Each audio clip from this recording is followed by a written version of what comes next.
Thank you for standing by. My name is Jael, and I will be your conference operator today. At this time, I would like to welcome everyone to the Schneider National Fourth Quarter 2025 earnings call. All lines have been placed on mute to prevent any background noise. After the speaker's remarks, there will be a question-and-answer session. If you would like to ask a question during this time, simply press star followed by the number 1 on your telephone keypad.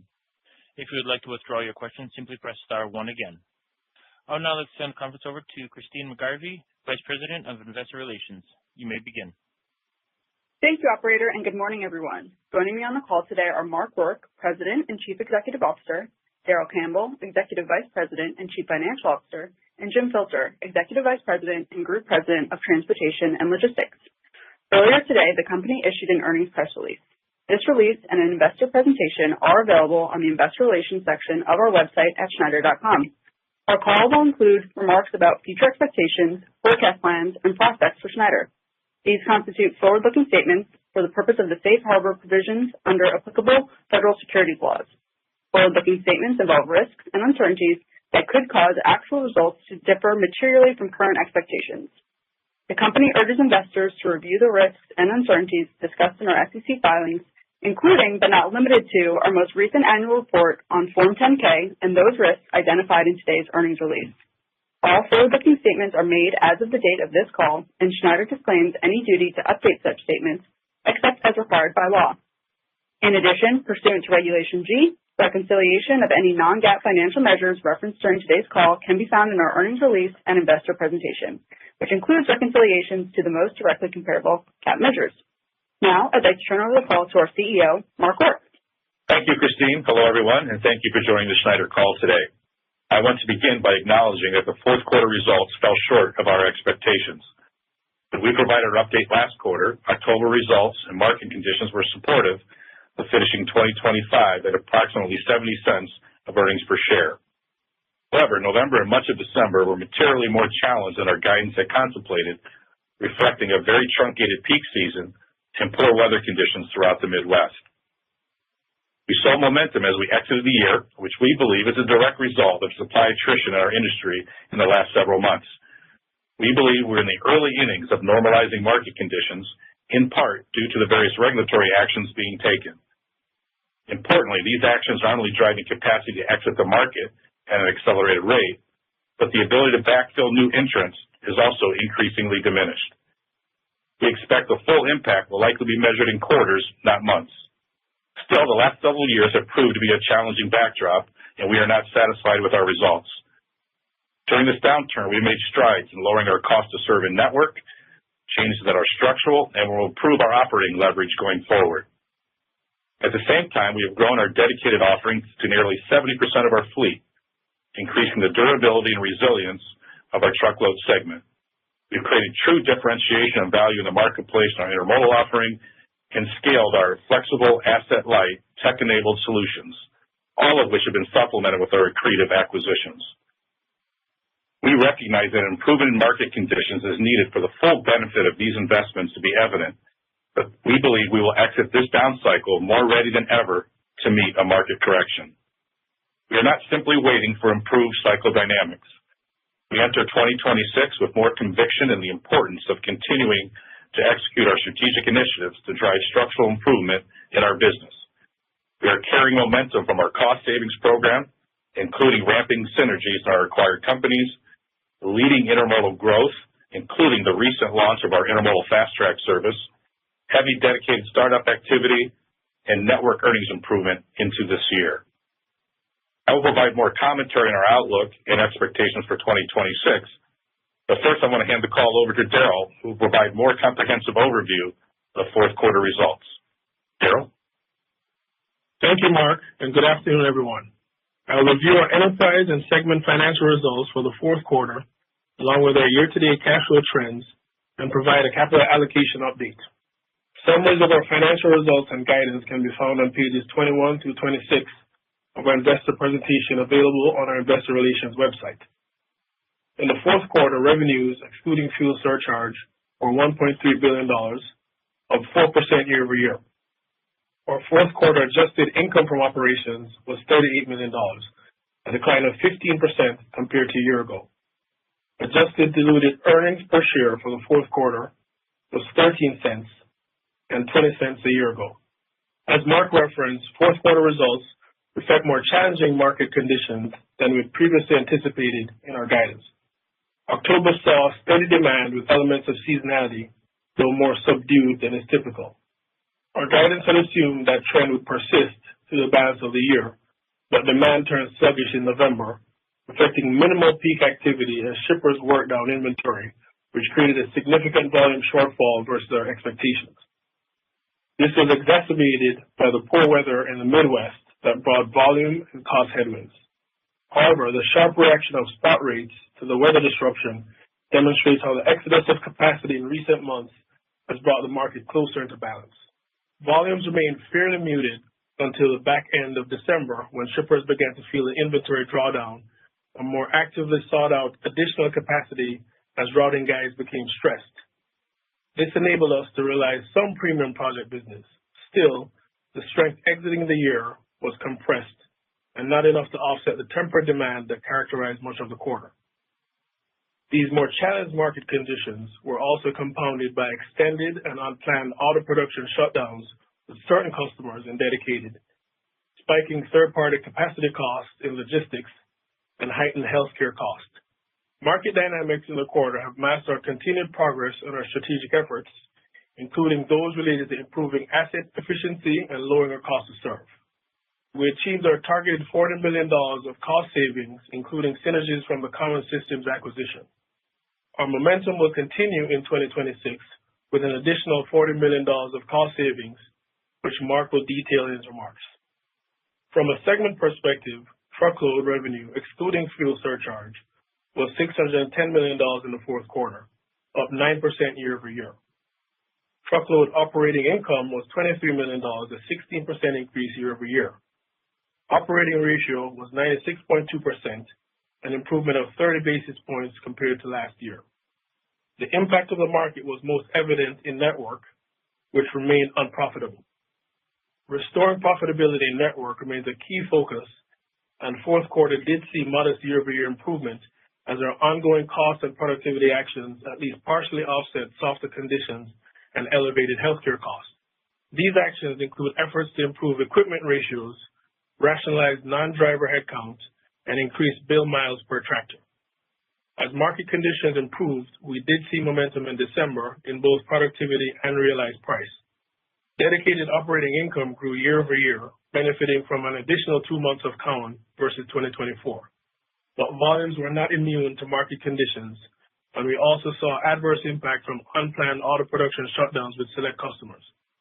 After 2 quarters of elevated churn, this moderated in the fourth quarter as expected. Startups also picked up as new business wins remained elevated versus the first half of the year, and we finished 2025 with approximately 950 trucks sold. Our fleet count was roughly flat quarter over quarter, as productivity enabled us to utilize our existing equipment for implementations. However, startup activity drove greater than expected headwinds to tractor productivity and costs, particularly in driver recruiting. Intermodal revenues, excluding fuel surcharge, were $268 million for the fourth quarter, a 3% decline year over year. This reflected volume growth of 3%, which was more than offset by mix-related declines in revenue per order. Despite last year's tariff-related pull forward creating a more difficult comp, volumes grew for the 7th quarter in a row. We also continued to outperform the broader market with strength led by Mexico, which grew over 50% year over year. However, demand slowed in December, reflecting an earlier end to peak season after some additional pull forward in the 3rd quarter. Intermodal operating income was $18 million, a 5% increase compared to the same period last year, driven by solid conversion of our volume growth and the benefit of our cost initiatives, which drove operating ratio to 93.3%, or a 50 basis points improvement versus last year. Logistics revenue, excluding fuel surcharge, totaled $329 million in the fourth quarter, up 2% from the same period a year ago, driven by the Cowan acquisition and an increase in gross revenue per order, offsetting ongoing volume pressure. Logistics income from operations was $3 million, down from $9 million last year, while operating ratio was 99.2%, an increase of 180 basis points. While gross revenue benefited from the spike in spot rates in December, We also saw a disproportionate spike in our purchase transportation, especially in certain geographies, such as California, which we believe was exacerbated by regulatory pressure on capacity. This resulted in significant compression in the net revenue per order on our contract-rated business, including power only, even as we're able to leverage our spot exposure to accept and serve the higher spot-rated business. Some project-related business materialized late in the quarter, but this only partially offset the net revenue margin compression. Turning to our balance sheet and capital allocation. As of December 31st, 2025, we had $403 million in debt and lease obligations and $202 million of cash and cash equivalents. Our net debt leverage was 0.3 times at the end of the quarter, an improvement from 0.5 times at the end of the third quarter because of the paydown of $120 million in debt. This also marks continued deleveraging from 0.7 times at the end of 2024, enabled by a strong cash flow generation, even in a difficult backdrop, as we prioritize capital discipline. The strength of our balance sheet gives us ample dry powder to complete additional accretive acquisitions if the right target becomes available, while still maintaining an investment-grade profile. In the fourth quarter, we paid $17 million in dividends and $67 million for the year. During the quarter, we opportunistically repurchased approximately 284,000 shares. On January 26, 2026, the Board of Directors authorized a new stock repurchase program under which $150 million of the company's outstanding common stock may be acquired over the next 3 years. Under the previous program, we repurchased 4.4 million shares for $110 million. Net CapEx in 2025 was $289 million compared to our guidance of approximately $300 million, primarily due to timing of certain payments. Free cash flow improved 14% year over year. We expect net CapEx for 2026 to be in the range of $400 million to $450 million. This primarily encompasses the replacement CapEx needed to protect our age of fleet. We head into 2026 with a continued focus on growing earnings by prioritizing asset efficiency gains over outright equipment growth. Our adjusted earnings per share guidance for the full year 2026 is 70 cents to $1, which assumes an effective tax rate of approximately 24%. We expect to see supply-driven market improvement and the benefits of our incremental $40 million in cost savings built through 2026. As a result, we anticipate a stronger second half of the year. However, we remain in an environment that's characterized by both inflationary cost pressure and demand uncertainty. The midpoint of our guidance assumes demand is consistent with what we saw for the first half of 2025, with elements of seasonality but no acceleration. Moving from the low end to the high end of our guide assumes varying degrees of demand, with the low end assuming modest softening, especially in the consumer sector, and the high end reflecting a slight overall pickup in economic activity. I will now turn the call back to Mark to share more perspective on 2026 expectations and outlook. Mark? Thank you, Daryl. I want to start with my perspective on the freight market as we move into 2026. As outlined earlier, results were marked by conditions that were softer than expected for much of the quarter, though we did experience material tightening in December. The volume follow-through from our customers came primarily toward the very tail end of the quarter. The capacity crunch at year-end caused some of our most transactional customers to push freight into the early days of January. As the month progressed, conditions reverted to more normal seasonal patterns, with spot rates moderating from recent highs. The end of the month also saw severe weather conditions across much of the country, which caused disruption to our operations. However, customers are also feeling the impact and have large backlogs. We are beginning to see premium opportunities to help them work through the disruption. As we look forward, the industry is already feeling the impact of supply rationalization related to regulatory actions in areas such as non-domicile CDLs, English language proficiency, and driver school certifications. These actions are both removing capacity outright and, importantly, restricting the funnel of new entrants. As a result, we expect capacity attrition to continue to ramp, and we continue to believe the impact is likely to be greater than what we saw from the electronic logging mandate in 2017. From here, demand is the largest swing factor in how the cycle evolves. The trajectory of consumer spending, impacts from the Big Beautiful Bill, and interest rate policy all have the potential to significantly influence the timing the magnitude of improvement in market conditions. We closed 2025 with contract price renewals in our expected ranges. We are far from finished, and more progress needs to be made on rate restoration across our service offerings. We are very early in the freight allocation season, but it is clear that customers are increasingly cognizant of the growing supply-side risk. While network is a smaller portion of our business today than our history, our spot rate exposure is also at historical highs, which will enable us to quickly capitalize when conditions improve. Our spot exposure will stay elevated in the near term and potentially even beyond 2026 if we feel rates have continued upside amid a significant shift in capacity.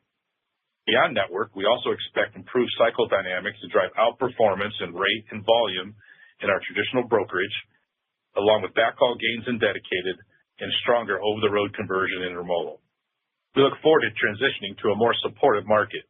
We also enter 2026 equally as eager to build on the progress we have made in our efforts to drive structural improvement in the business. We will continue to drive growth through differentiation and maintain a disciplined focus on doing more with less.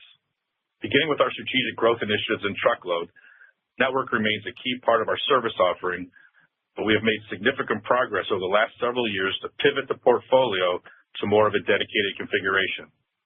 While we're not targeting a specific mix, we will continue to lean into dedicated earnings growth, particularly with specialty equipment solutions, which is now a majority of our pipeline. We are seeing strength in food and beverage, home improvement, and automotive verticals. Our specialty configurations typically have unique equipment or value-added actions by the driver, or often both, that are not easily replicated, creating durability in the business.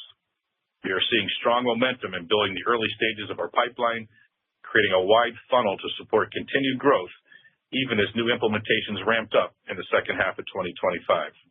In intermodal, while we will not be immune to market conditions, we believe we can continue to drive share gains by leaning into our most differentiated lanes, a direct reflection of our ability to drive win-wins for our customers and for Schneider.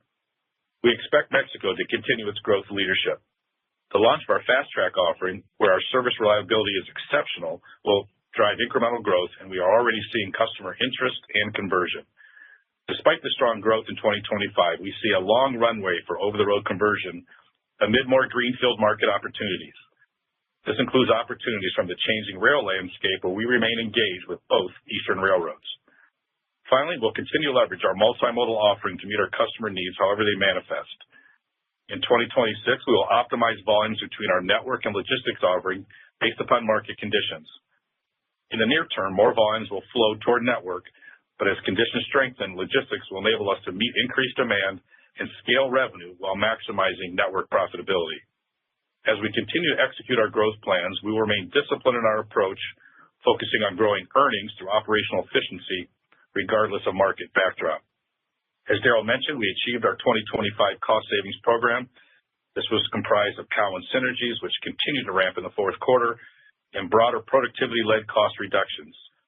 We expect these to be structural even as we enter a more robust market. We have reduced our non-driver headcount by 7%, which was primarily achieved in the second half of the year, bringing momentum into 2026. In 2026, we expect to deliver another $40 million in cost savings as we continue to execute our ongoing initiatives, including incremental benefits from reductions in headcount, further tightening of equipment ratios, and additional insourcing of third-party spend, including maintenance and drayage expenses. We also continue to roll out agentic AI throughout all our service offerings in a variety of support functions. We're already seeing enthusiastic adoption across the enterprise and early payoffs in improving service levels and in lowering our cost to serve. This discipline will also be reflected in our capital spending as we prioritize growing earnings through asset productivity. In intermodal, even with our market-leading growth in 2025, we believe we can grow up to 20 to 25% without having to add containers. We may add some dray capacity over time, but this will enable us to insource even more of our drayage capacity, improving productivity and reducing third-party spend. Within dedicated, we believe we can accommodate much of our growth plans through increased productivity and by reallocating resources away from lower-performing accounts. We have identified our lowest returning assets and the actions needed to improve them. In many instances, we will work with our customers to drive a win-win, But in instances where we are not, the strength of our new business wins enable us to put our assets to better and higher use. These actions are already underway, and we expect to have the majority implemented by the second quarter of the year. Taken together, as we noted earlier, we believe the full course of supply rationalization is likely to occur over several quarters and through more than one bid cycle. We believe 2026 will mark only the beginning of capacity normalization and cyclical recovery, but not in its full breadth. Realizing that full impact, as well as the continued execution of our strategy and a more sustained demand inflection, marks a clear path to stronger mid-cycle returns beyond 2026. Finally, as you likely saw yesterday, we announced leadership changes. Beginning July 1st of this year, I will assume the role of Executive Chairman of the Board of Directors, and I am pleased Jim Filter will be appointed Schneider's next President and Chief Executive Officer. I am confident in Jim's ability to position the company for its next phase of growth, as he brings nearly 3 decades of Schneider experience and deep operational expertise. He's been integral in executing our commercial and operational strategies, and now I'd like to turn the call over to Jim for his remarks. Jim? Thank you, Mark, and thank you to the entire Board of Directors for their trust and support. I am honored to take the helm at Schneider. Despite a challenging market in 2025, our actions throughout the year have strengthened our foundation and positioned us to benefit as conditions continue to improve. We are already seeing early signs of improving market conditions as supply rationalization is underway. We remain disciplined, focused, and well-aligned to capture the upside of a recovering cycle. With a strong balance sheet, a resilient portfolio, and momentum in our strategic initiatives, we are optimistic about the opportunities ahead and confident in our ability to drive earnings and returns higher. As I look forward to stepping into this role, I'm focused on leading Schneider through this next chapter and driving long-term value for our shareholders. Thank you, Jim. And with that, we will open it up for your questions. Thank you. The floor is now open for questions. If you have dialed in and would like to ask a question, please press star 1 on your telephone keypad to raise your hand and join the queue. If you would like to withdraw your question, simply press star 1 again. If you are called upon to ask a question and are listening via loudspeaker on your device, please pick up your handset and ensure that your phone is not on mute when asking your question. And we do request for today's session that you please limit yourself to 1 question and 1 follow-up. Your first question comes from the line of Ravi Shankar of Morgan Stanley. Your line is open. Great. Thanks from everyone. A CEO change at Schneider is not something that happens very often, so I just want to recognize the moment. Mark and Jim, congratulations on the next phases of your career. Maybe let's kick off with the questions. I think, Mark, you're going to give us a sense of what you thought of 2026 so far. Just in your guide, kind of what bid season is kind of priced in at the midpoint and high end? I think you said expected ranges of pricing. What does that look like? And also, I think, Darrell, you walked through some of the demand side moving parts in the guide. What are the supply side assumptions that underpin your guide? Thank you, Ravi. This is Mark. So maybe we'll just tackle the guide a little bit relative to, I think your first part of that was price. As we came out of 2025, and really if you break across the portfolio in our network business, even in less constructive, in my view, environment, we were able to get mid to low single-digit contract renewals, even if that meant placing some additional capacity into the spot market for the short term. And so we would expect that we're going to continue to lean into price, because price recovery is part of what needs to occur to get back to our mid-cycle earnings targets. We also would expect that increasingly we need to see some of that in the truckload space, as we normally do, before we start to see that transpire in intermodal. And what I'm really proud about the intermodal group is that we're growing volumes even with different mix relative to the revenue per order, a little higher backhaul, a little shorter length of haul, and we're still able to translate that additional volume into incremental margins into the business. And so I think we have a solid path to continue to lead intermodal growth, focusing on our key differentiation markets, and remain very bullish there. But maybe, again, a little bit more time before we see a price catch up to what we expect in truckload. And then, Ravi, as it relates to the supply side, so pretty wide range, which reflects uncertainty in the market, but in all points in our guidance, we're expecting supply to continue to exit. There's a lot of momentum as it relates to regulatory enforcement that's driving supply out. We've seen that in 2025, and we expect that to continue into 2026. So one of our baseline assumptions is that capacity will continue to exit. Now, the degree at which and the pace at which that supply exits, will determine how we move along, from the low end to the high end of the range. From a demand standpoint, the low end of the range at 70 cents. Just as a reminder, we finished the year at 63 cents of EPS. There is an admission that there is some conservatism that's embedded in 70 cents. We're assuming that demand conditions at 70 cents are comparable to what we saw toward the end of 2025, the second half. So softer market conditions. But as we kind of move up the range, we expect a more constructive demand picture. So as it relates to the midpoint of the range, we're focused on a lot of things that are within our control. So all the initiatives that Mark outlined in terms of cost, we completed $40 million of cost savings in 2025.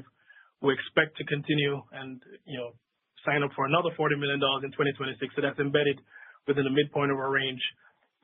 We're also focused on growing where we have differentiation, intermodal, specialty dedicated. So midpoint assumes that. We also face some headwinds towards the end of the year. The unplanned auto shutdowns, the heightened healthcare costs. We don't expect any of those to recur. So that's all built into our midpoint assumptions. Very good. Thank you. Your next question comes from the line of Jonathan Chappell of Evercore ISI. Your line is open. Thank you. Good afternoon. Mark, I wanted to talk about the dedicated revenue per truck per week for a second. If we look at the sequential move from 3Q to 4Q, it looks like it's the lightest it had been in at least 10 years, and minus almost 4% year over year. So it just seemed kind of counter-seasonal, and I know our models certainly don't line up with yours all the time, but it looks like the biggest area of the shortfall in 4Q EPS. So I know there's startup costs that hit OR, but maybe help explain the dedicated revenue per truck per week and why that maybe lagged so much in 4Q. Sure, Jonathan. Thank you for the question. One of the things that are embedded in there is the automotive shutdowns that occurred because of componentry issues, namely around chips, which really affected dedicated specifically, but also some of our intermodal business coming in and out of Mexico. And so that was unplanned. That was not forecasted well, and our OEMs had to adapt and adjust to that. And that predominantly hit in the month of November, but it hit most of the month. So unfortunately, that was most prominent in our metrics within dedicated. And I also mentioned we have 3 large startups, which we anticipated in our guidance relative to the fourth quarter. We have some additional cost issues there relative to capacity and some of the difficulty getting all of that sourced, which also had some impact. So those were the items. Again, we don't think those are long-term in nature. We always have levels of startup activity, particularly when you sell 950 units throughout a year, but we have 3 larger startups in the fourth quarter. And this is Darrell. The other thing I'd add is the healthcare costs that we saw that were heightened in the fourth quarter. Most of that was in truckload, and the majority of the truckload was in dedicated. Okay. Thank you. Yeah. Just as a follow-up, going back to that $40 million of costs they're targeting again this year, how much of that is volume/revenue dependent? Because if we just add $40 million to kind of the adjusted net income from 25, you get pretty close to the midpoint of the 26 guide. So is that like 40 if the fundamentals of the business kind of track as you're expecting, and maybe something less than that if we're closer to the low end of the range from a volume or a pricing perspective? Yeah. So I think as I mentioned, this is Darrell, sorry. As I mentioned in the prepared remarks, the $40 million of cost savings, a lot of it is productivity based. So as volume increases, some of those will be more evident, especially because they're structural. So as volume returns, the costs aren't going to return at the same pace. There is an acknowledgement, at least, that we're still in an inflationary environment. So while we do expect that the cost savings will offset much of that. It won't offset all of the inflationary pressure, so that's another factor to consider. So I'm not sure if that answers the question. Yeah, no, that's helpful. Thanks, Daryl. Thank you, Mark. Thank you, Jonathan. Your next question comes from the line of Brian Ossenbeck of JP Morgan. Your line is open. Hey, good afternoon. Thanks for taking the questions. Now that the merger application's been filed and I guess will be refiled, just wanted to see if you could give some comments, if you had some time to digest what maybe some of the domestic intermodal commentary within there might mean for Schneider and how you're kind of viewing that. Also, one of your peers filed for Chapter 11, so maybe just some broader comments about the lay of the land in domestic intermodal with those two big factors out there. Yeah, Brian, thanks. This is Jim. So obviously, all the way through this process, we've been engaged and collaborating with each one of the rails, and especially the two eastern providers. We're very happy with our current provider in the east, but we're continuing to understand information as it emerges. There really wasn't any significant new information in the submission, but everything that has come out just reinforces our confidence in that our intermodal team, their ability to assess new services, help us navigate through any opportunities that emerge. And in terms of the overall competitive dynamic in intermodal, we feel very good about our position. We've had 7 quarters in a row where we've been able to grow, and we're growing into areas of differentiation. And there's a lot of those. So, you think about in Mexico, we're delivering service that's 1 to 3 days faster, 99.98% claims free. It's really that's a big advantage, not just to other intermodal carriers, but over the road as well. And now we're leveraging some of our differentiation with Fast Track with shippers that have really high service expectations. So, we feel really good relative to all of our competitors. And so, we're not immune to market conditions, but I feel like we continue to outperform in our intermodal business. All right. Thank you, Jim. Daryl, maybe a quick follow-up on CapEx. Looks like it's going up a reasonably decent amount next year. I'm sure they're subject to market conditions perhaps, but maybe you can give a little bit more color in terms of what's in there. It sounded like maybe some of that was equipment. Is that for purely replacement or is there some growth in there? Yeah, sure. Good question. So, as it relates to CapEx for the past several quarters, we've been talking about just focusing on growing earnings as opposed to truck count. And we've seen that, across, dedicated network, intermodal across the board. So we're focused on doing more with less. And dedicated, for example, we're reallocating equipment to, higher yielding business. So our CapEx plan for 2026 is mostly replacement based, just given our focus on keeping our fleet count flat. So we're protecting our age of fleet, and primarily all of the CapEx is replacement. Brian, we also had a little less CapEx this year as we were looking for tariff clarity. That has emerged and clear, and we also had a little bit of timing in the fourth quarter to the first quarter just based upon availability, one facility and some equipment. So that's really the step up, and it's all, to Daryl's point, virtually in the replacement cycle. Okay. Thank you. And congrats, Mark and Jim. Thank you. Thanks, Brian. Your next question comes from the line of Ken Hoexter of Bank of America. Your line is open. Hey, great. I'll start off with the same. Mark and Jim, congrats as you each move on to the next phase. Well deserved. The auto plant shutdowns, it seems like such a major differentiation for your business alone. Given that scale, and I guess the last conference you did was in November, was there any thoughts to doing a pre-release, or since it's such a change of magnitude to your thoughts on your outcome?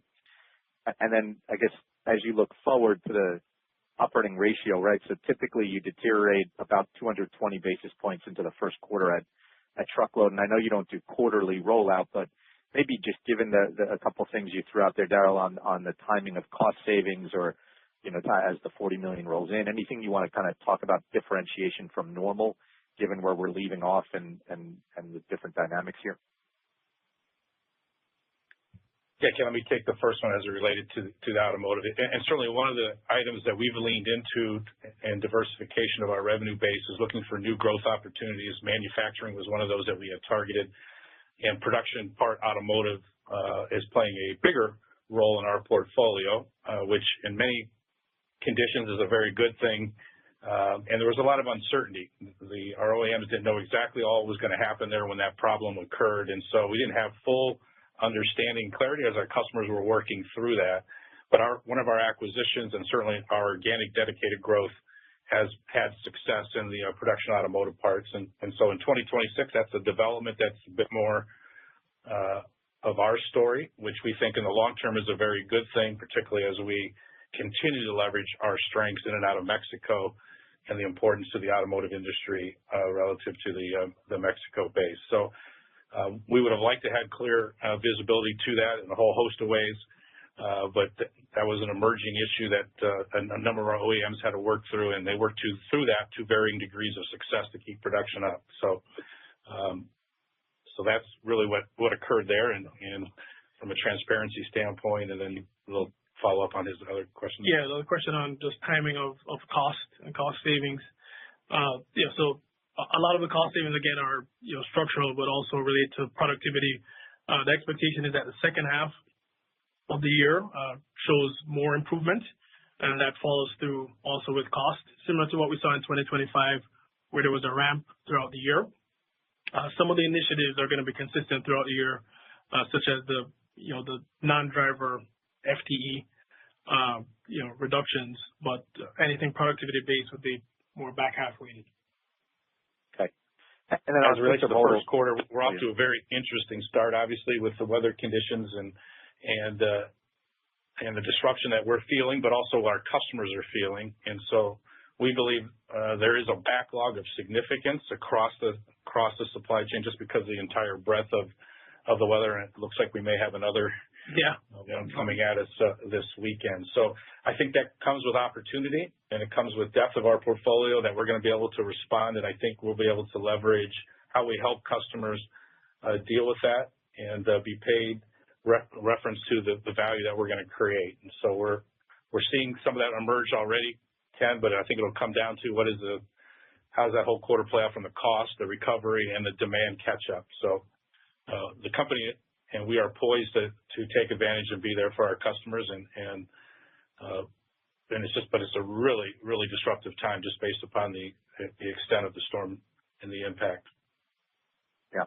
If I could just get one clarification, right? So it seemed like the Cowan fleet total stayed fairly consistent through the year. It didn't look like the fleet dropped off, but intermodal, your loads really dropped off. Had big load wins in second into third quarter, upper single digits. That tailed off in fourth quarter. Is that the same thing in the auto business on intermodal that you're talking about on the truck rates to John just before? It feels like a sneaky third question, but we're going to go ahead and let that one go. Go ahead. Okay, thanks, Mark. Really, if you look back at the comps for last year, and fourth quarter of last year is when we really started seeing across the industry a pickup in demand. I remember there was the threat of tariffs, and then that really carried into the first half of 2025. Pull ahead. The pull ahead. And so, we continue to grow year over year, which actually is much better than the overall industry. So from our lens, we really didn't see a drop off. It was really just a matter of tougher comp year over year. Wonderful. Thanks for the time, guys. Appreciate the thoughts. Okay. Your next question comes from the line of Jordan Alliger of Goldman Sachs. Your line is open. Yeah, hi. Just wanted to come back to demand a little bit. Obviously, you alluded to it a few times, but there's been a lot of puts and takes this past 25 with tariffs, pull forward, et cetera. And there were some indications that we had seen perhaps that inventory at wholesale and retail had drawn down quite a bit, and maybe this dovetails a little bit with your comments on the pickup in demand in December. So do you have any context from customers or what have you, how they're feeling about inventory levels as we move into this year? And is there some sense of optimism perhaps that, maybe with the various stimulatory effects, we could see a restock type of event for freight? Thanks. Yeah, Jordan, this is Jim. I'll take that one. And so you're absolutely right. As we're going through November, early part of December, we believe end market consumer demand remains stable, but we were seeing customers starting to work down inventory, and that really changed the last 2 weeks of December. And so there was some restocking activity that was attempting to take place in the last couple of weeks of December. So there were some shippers that were scrambling for capacity, and some of that pushed into January. And we were working through some of that backlog with some shippers that had some freight carryover. And I'd say that was really the most transactional shippers that had that carryover, as Mark was talking about, also generating some premiums and also some additional costs to shift drivers around. We were still working through that when Winter Storm Fern came through, and initially that created some costs for us as we were getting equipment back up.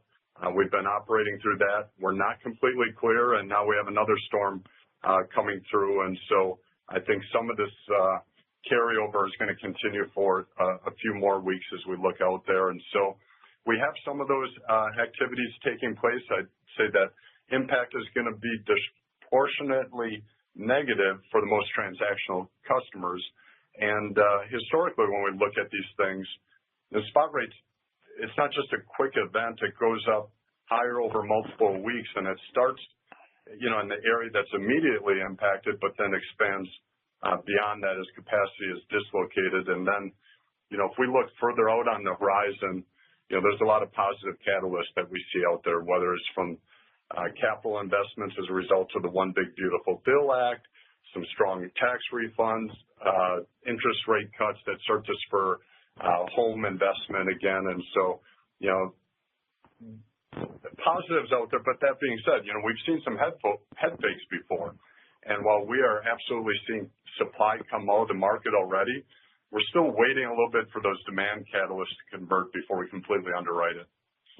Maybe just to put a bow on that, Jordan, as you look at the Logistics Manager Index, you really did see a precipitous drop in inventories at the latter part of the year, particularly in December, which feels consistent with what our experience was in the month of November, which we saw a drop off really in most demand categories, and then it really started to bounce back, as Jim said, late in the year when capacity was tight, and has really carried that concept through here for the first several weeks of January. So absolutely, I think that could lead to a more intense replacement or replenishment cycle. We'll have to see, but we think that's lining up more probability in that direction. Thank you. Your next question comes from the line of Tom Wadewitz of UBS. Your line is open. Yeah, good afternoon. And, Mark and Jim, also want to add my congratulations to both of you. Mark, certainly a pleasure working with you over the years, and wish you the best. And likewise, Jim, I'm sure you'll do a great job in a new leading position. Let's see. So I wanted to get your thoughts on, if we don't see improvement in demand, how much rate you think you can get from just the supply side, right? Like you seem pretty optimistic on supply with good reason, supply reduction. Can you get kind of, mid-single digits rate on that with, say, truckload contract rates if you don't get help from demand, or you think that's going to be, is that maybe too high a bar? Yeah, Tom, thanks. This is Jim. So let me just maybe clarify a little bit on capacity and our position on that, and then I'll step into rates. So, generally, we subscribe to the fact that this is an efficient market, and when it's working properly, you see an upcycle that lasts about 18 months, followed by a down cycle that lasts about 18 months.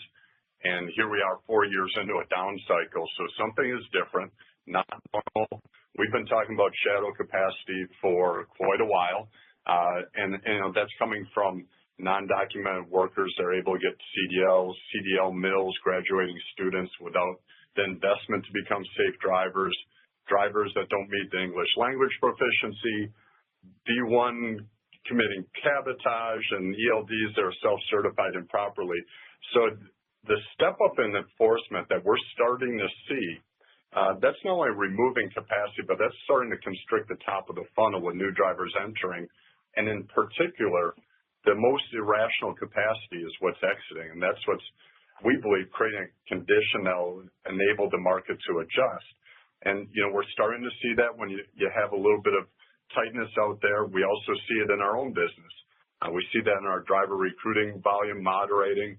We've had some buyers of our tractors canceling purchases because of their driver pool shrinking. And we've seen a sharp contraction in our brokerage carrier count, particularly in regions where non-domicile exposure was outsized in places like California. But it's not an event-based situation. There is no cliff. It's going to take time to play out. So we expect that capacity is going to continue to decline even well after the market reaches equilibrium. And so, it's going to take quarters for us to get there, but this cycle might last longer. And so as we're talking to shippers, I think they're starting to understand that as well, because what I've been hearing from shippers more recently is they're focused on the supply risk. They're looking for rate assurance. And, they saw this in December. They're seeing it through these storms. So we have more shippers asking us for multi-year deals. We're seeing that, and they're coming with more mini bids, which tells us there's some disruption. As we talk to the most strategic shippers, they understand our costs and the nature of this industry. So they look at the same ATRI data that we do that says our costs are up about 25% since before the pandemic. Meanwhile, rates haven't moved very much, and 2019 was a pretty low base. And so, this is something that's going to take some time, and perhaps it's going to take several bid cycles to play out. But that could also mean that there's a potential for several years of upside. Right. Okay. Yeah. Thank you for that. I guess, given your framework of how you think it plays out, where are you most optimistic on improvement?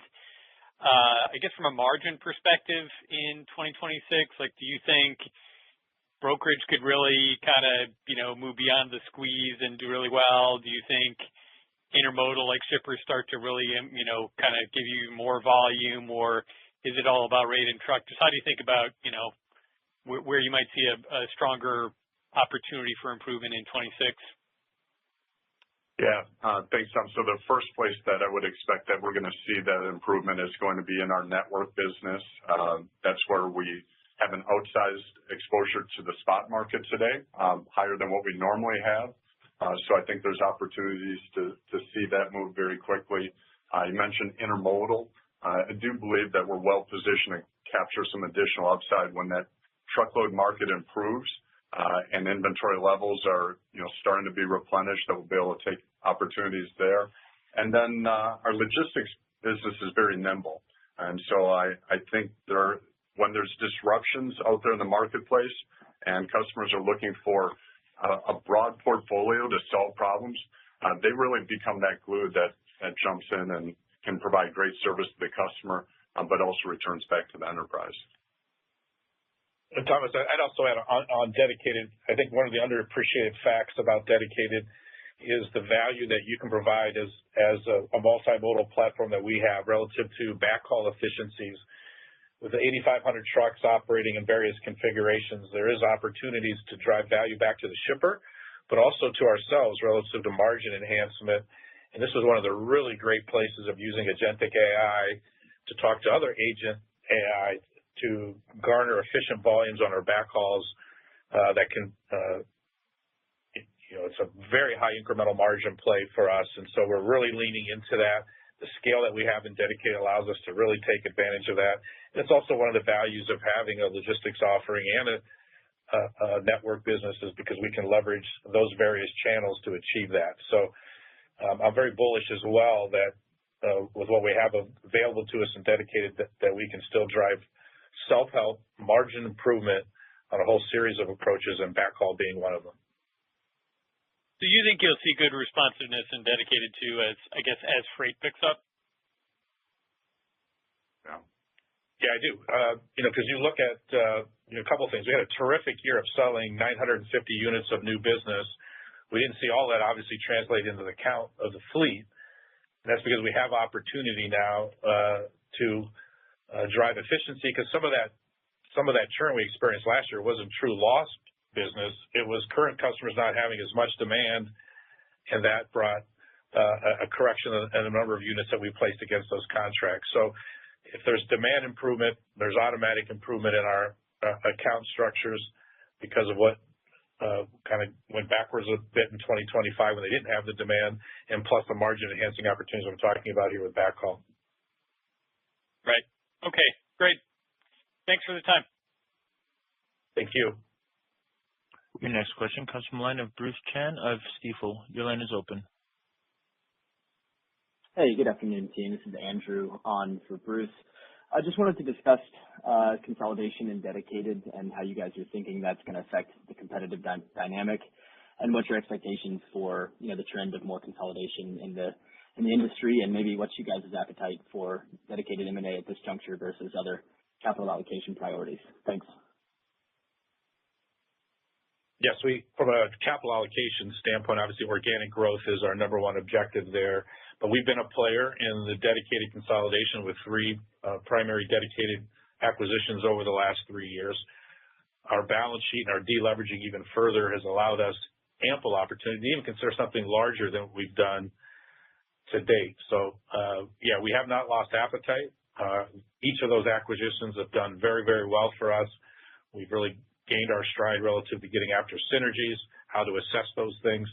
And so we're not going to take a stretch and a reach for something just to put something on the board, but we have the ability to leverage what we have in our strengths. And so very much we're constantly reviewing, we're leaning in, and really more than just dedicated, but dedicated has been the place that we've saw a really target-rich environment to continue to advance what we believe is a long-term value for our enterprise and long-term value for our shareholders. Agreed. Thank you. If I can follow up maybe with one on the intermodal side, we wanted to know how you guys are thinking about the FMCS or the FMC probe. Would you guys think that an adverse ruling here would negatively affect fluidity, service, and potentially the road to rail conversion thesis?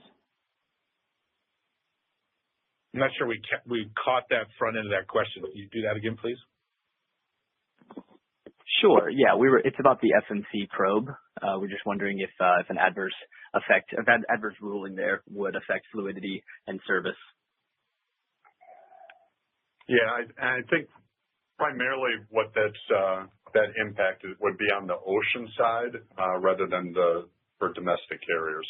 Domestic intermodal? Yeah, for domestic intermodal. So okay, thanks. I'll pass it back. Your next question comes from the line of Chris Wetherbee of Wells Fargo. Your line is open. Hey, thanks. Good afternoon, guys, and congrats, Mark, and congrats, Jim. Best of luck to you guys. I guess I wanted to ask about network profitability. So I guess, what do you think the steps are, or maybe what do you need to see from a market perspective, whether it be pricing, demand, some combination of that, to get network back to profitability, and I guess maybe in the range 70 cents to $1, kind of how do you sort of bookend that? At the low end, is sort of network gotten back to profitability? At the high end, it is. I guess I'm trying to get a sense of how to think about that within the range as well. Yeah, Chris, thank you. And certainly network has been most impacted by the cycle here and the overcapacity of the market. And there's really 2 things that we think are paramount for us, is what we're working relative to how do we put additional productivity across our assets. In fact, one of the benefits of having just a little bit of recovery in the month of December, we had a multi-year high relative to our build miles per truck, and actually it didn't really make up for the whole quarter of the tepid demand, but just that whole tightening of capacity really led, and the demand picture led us to a very solid result there, in addition to some price capture, which is really the second thing. We have not adequately recovered in that market, particularly the cost inflation that has occurred that Jim referenced just a couple of minutes ago. So it's a combination of those 2 levers predominantly. We like the size of the business where it's at, where we're not after a particular mix. And the other thing that we're looking to do to help it recover here is leverage our logistics capability alongside our network business to optimize across power-only brokerage and our assets. And we believe in an increasingly increasing demand market, we'll be able to take care of the assets first and then leverage some of these other opportunities that we have to scale our business and take additional volume without putting additional capital in, but really focus in on the margin recovery of network. But it's going to take both productivity and some price recovery. And this is Jim. Just to add on to that, what encourages me is that when we saw spot prices increase here multiple times over the last 6 weeks, we've increased our exposure to spot to take advantage of those opportunities. And to me, that's the start of driving change into that business. Okay. Any thoughts around the range and how to think about network profitability for 26? Yeah, this is Daryl. What I would say is that even just to add on to Jim's point, even in a softer backdrop in 2025, and even in the fourth quarter, the year, we did see improvement in earnings in network without the benefit of price, right, or significant benefit of price. So as we get more productive and as volume comes through, as Mark said, we do believe that there's an outsized leverage that we'll see. First of all, in network. As it relates to specific guidance, we don't give guidance by sector, but there's an expectation of meaningful improvement given the initiatives that we're after. Okay, and then just a quick follow-up on the intermodal side, just the pricing in the fourth quarter. Any I guess maybe yield in the fourth quarter, maybe any comment about how you're thinking about bid season might start to be developing as you think about 2026? Yeah, thanks. This is Jim. So as we look at last year, our contract renewals remained flat. But by leaning into our areas of differentiation through the allocation season, we're able to continue to grow and grow off of a base where we're already growing, including in a market that has some pretty difficult comps. And so in terms of pricing, there was a little bit of pressure that was driven by doing more backhaul. It's a little bit more mix related. Also, there were fewer instances of premium opportunities in the fourth quarter, given the shorter and earlier peak season that we talked about in the third quarter, so we didn't have that benefit.